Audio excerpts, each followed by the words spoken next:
Well, hi, welcome back to my YouTube channel. So I'm doing a little follow-up today from what we did yesterday when I was showing you some of the charting. I think since then I threw this, they call this a 007 uh, zone. And this is just using the Fibonacci tool. That's this thing right here. Just show you how it works. You put it from the low to the high on the candles in the bullish range you're looking at, and then this zone right here kind of becomes like a secondary demand zone, if you would. Oftentimes, you might use that in place of the demand zone. Just play it by ear. But anyhow, that's really the difference. So, what I wanted to show you, I believe yesterday we only had it down these three candles here, and now this purple is starting to go up. So, now the next step would be to start looking at it, start zooming in on the candles, or the chart, I should say. So I just went from the 4 hour window to the 1 hour. So that means each candle is 1 hour. Now on TradingView, if you see if I move this over here so you can see it, when you mouse over top of the candle, if you look down below, it shows you the time frame. So let's see, when do they start? So yeah, there's Friday, and there was Friday. So this morning at 4 a.m. That's when the market picked back up on this. So this was the first candle, and remember we're looking to see this price action come down and take out this first low and touch this demand zone. But I like to start looking at it in lower time frames. So now what I'm doing here is I got the mouse on the screen itself, and I'm just using the thumb wheel to contract that a little bit. So this is to show you. Now these are 15-minute candles. So of course you got a lot more candles on this chart looking at the same time frame. So there was our first low, and we're looking for this price action to come down. It might not. I'm not a I'm not a soothsayer, as they say, not a fortune teller. Um, I will say this is looking kind of interesting right here. So we may have to just readjust this setup here, but so far it hasn't invalidated itself. So let's look at the 5 minute again. Kind of got to scrunch it up a little bit. I don't normally get into the lower time frames like a 1 minute until I'm in the trade.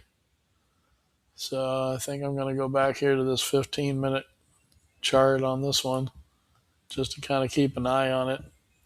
But anyhow, but this shows you, this is what I do. Okay, I'm just showing you that this is the setup that I'm looking for, and hopefully today we'll see that I'm guessing when the bell happens at 9:30 that this thing's going to start doing.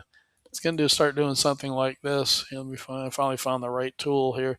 So let's say this thing goes up like this, and then down, and up, down, up, and it'll start doing something like this, and then it'll come down here and take out that first low, and it's already in the demand zone.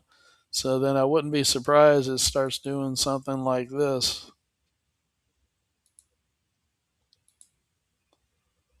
Again, am I a psychic or something? No, I just know that this is a very repeatable pattern that we see,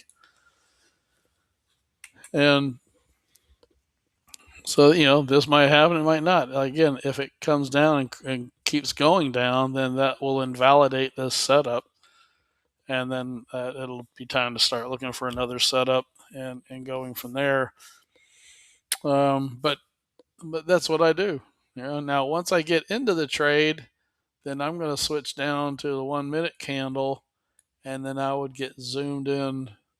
Now also, if the candles aren't tall enough, you go over here, the price on the side in that column, if you would. Whoops. And if you use your thumb wheel, see, it expands that chart up and down, and it's just zooming in on this price range. But if I were in the trade, this is how I would be. I would zoom in on to this level, and then I'm watching that like a hawk between watching the price action on the candles, and then I'd be actually in Robinhood and watching my profit loss part of the position that I'm in, and that's pretty much it. It's when it comes to trading like this, you're trying to master two skills. One is you're trying to master your charting, so you can predict what you believe the price action is going to do during its volatility, and then the other task that you're looking to master is placing the trade, monitoring it, and then placing it, getting yourself out of the trade. And so those are the two areas that you focus on, and you try to get good with it, get good at it. So anyhow, I hope this helps you. Have a great day. I'll get back with you after the morning session's over, and we'll take a look at the chart and see what we find. Take care. Bye.